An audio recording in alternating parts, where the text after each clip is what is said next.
Germain vient de s'incliner 2-1 face à l'Olympique lyonnais. Et là, l'entraîneur, Luis Enrique, lâche une déclaration vraiment au scalpel concernant un gamin de 18 ans, Ibrahim Mbaye. Une déclaration qui a fait l'effet d'une bombe. Du coup, dans ce décryptage d'aujourd'hui, on va vraiment plonger au cœur de ces déclarations froides et sans appel. On va disséquer les sources, les articles sportifs, les revues de presse, pour comprendre le message caché derrière cette mise à l'écart. Je suis prête pour cette analyse, parce qu'il y a beaucoup à dire. Super. L'objectif, c'est vraiment d'analyser l'implacable réalité d'un vestiaire comme celui du PSG, les conséquences pour l'équipe nationale du Sénégal, et puis l'avenir incertain du joueur pour le prochain mercato. Ouais, parce que l'effacement total de la notion d'apprentissage, ça résonne de façon assez glaçante dans cette histoire en fait. Totalement.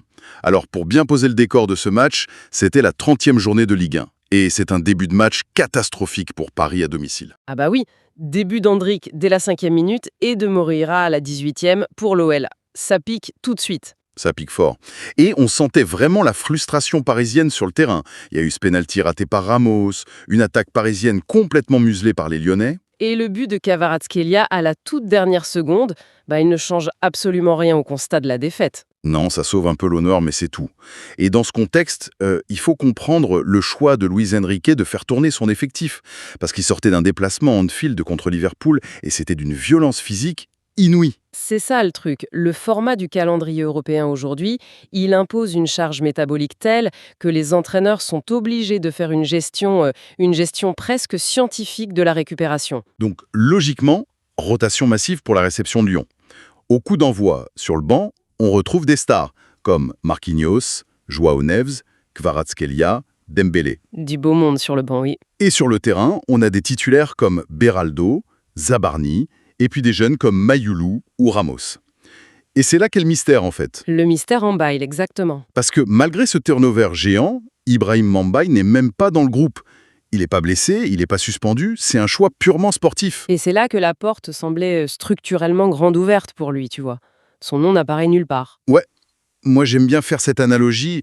J'ai l'impression que l'effectif offensif du PSG, c'est comme un casting de super-héros, où chaque place est super chère. C'est une bonne image. Quand tu as Kvaratskhelia, Dembélé, Barcola, Doué et Ramos devant toi, essayer de te faire une place à 18 ans, c'est comme essayer de monter dans un train bondé qui est déjà lancé à pleine vitesse. Ouais, et entrer dans ce système, ce n'est pas juste prendre une place sur un terrain, c'est comme devoir insérer une nouvelle ligne de code dans un algorithme ultra complexe. Ouh, j'aime beaucoup ça.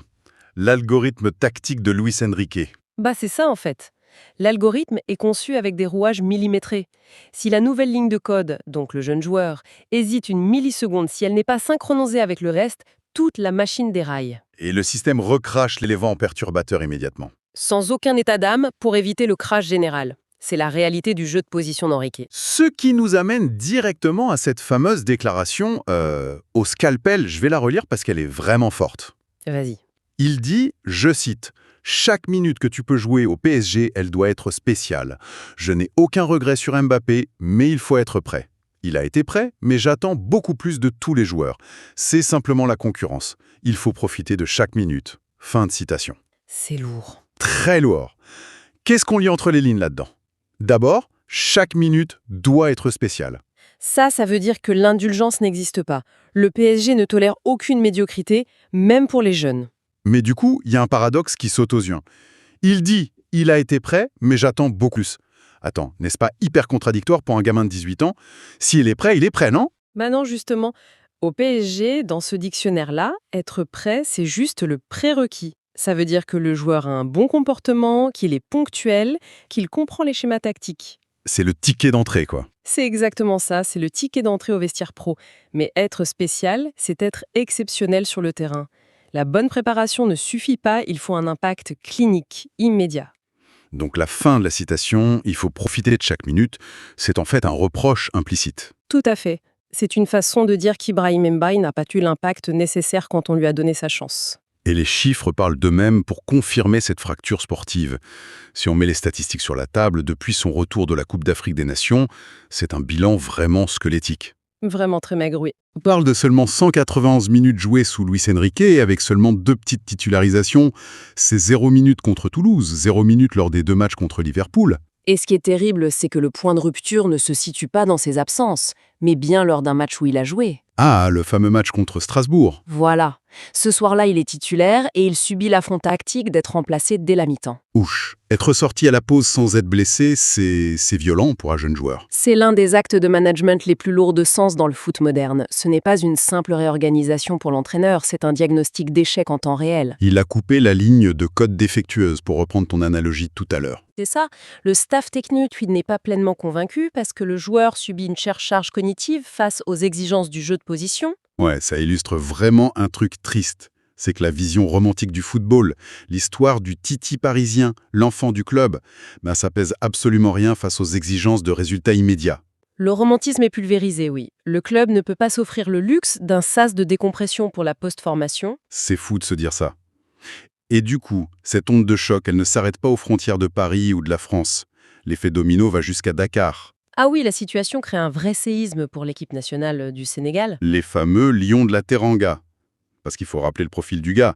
À 18 ans, c'est pas un vague espoir. Il a déjà 9 sélections avec l'équipe A, 2 buts, et il a même joué la finale de la CAN contre le Maroc. C'est un profil validé sur le continent africain. Mais là, on se retrouve face à une impasse sportive. Comment un joueur peut-il progresser en sélection, ou même garder sa place, s'il ne joue pas une seule minute en club? C'est impossible. Et c'est un énorme dilemme pour le sélectionneur sénégalais Pape Thiaw. J'imagine le casse-tête pour lui, surtout avec le Mondial 2026 qui arrive. Pape Thiaw l'a dit, les performances en club seront déterminantes.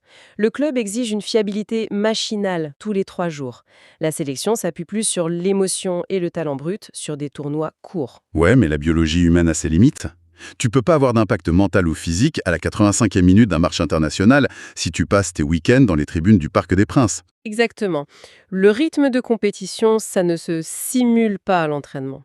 La perte de rythme entraîne une atrophie physique.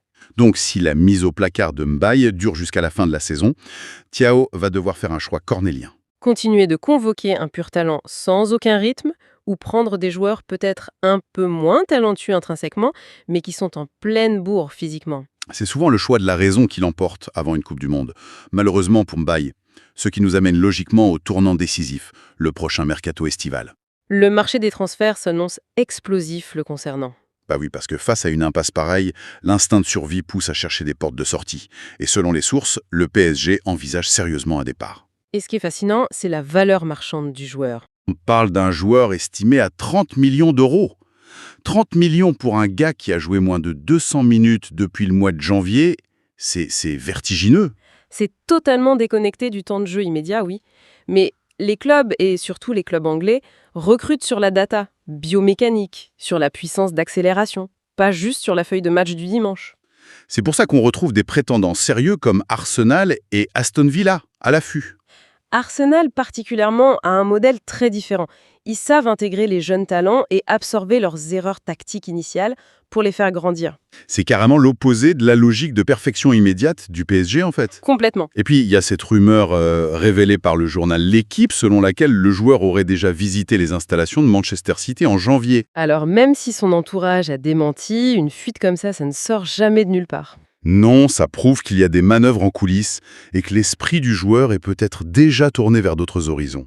Quand tu subis un standard de perfection inatteignable chez toi et que des géants européens te murmurent des promesses, tu t'évades psychologiquement. C'est humain. Le lien de confiance avec le staff s'érode. Du coup, ça amène à une pensée finale assez provocatrice sur laquelle j'aimerais qu'on s'arrête et que ceux qui nous écoutent pourront méditer. Je t'écoute. Si un talent pur de 18 ans, valorisé à 30 millions d'euros sur le marché européen, ne peut pas obtenir le droit à l'erreur dans son propre club formateur, est-ce que le modèle actuel des très grands clubs européens n'a pas définitivement tué l'idée même de post-formation? C'est une excellente question. La tolérance à l'erreur est réduite à néant. Est-il encore possible aujourd'hui d'être prophète en son pays quand on te demande l'excellence à la minute près? Est-ce que les méga-clubs sont juste condamnés à acheter des joueurs qui ont fait leurs erreurs ailleurs? C'est le grand paradoxe moderne. L'obsession du résultat immédiat dévore complètement le temps de grandir. Eh bien, la réponse à cette question se trouvera sûrement lors du prochain mercato. Ça sera le vrai juge de paix pour la carrière d'Ibrahim Mbaye. On continuera de suivre cette mécanique impitoyable de très près. Merci d'avoir partagé votre temps pour cette analyse. Merci, à très vite.